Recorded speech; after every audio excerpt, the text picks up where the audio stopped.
శివ పార్వతులేమో ఈ దంపతులనిపించాలి, ప్రతి సంసారంలోనూ మా కథలే వినిపించాలి.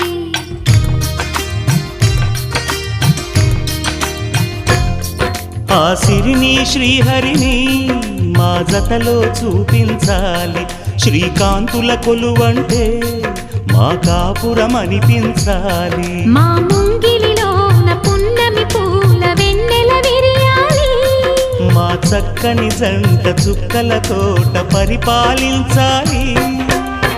కలలో ఇలలో ఏ కన్నెకి ఇలాంటి పతి రాడనిపించే వరుణ్ణే వరముగా ఇవ్వండి, కని విని ఎరుగని వేడుకతో వివాహం జరిపించండి.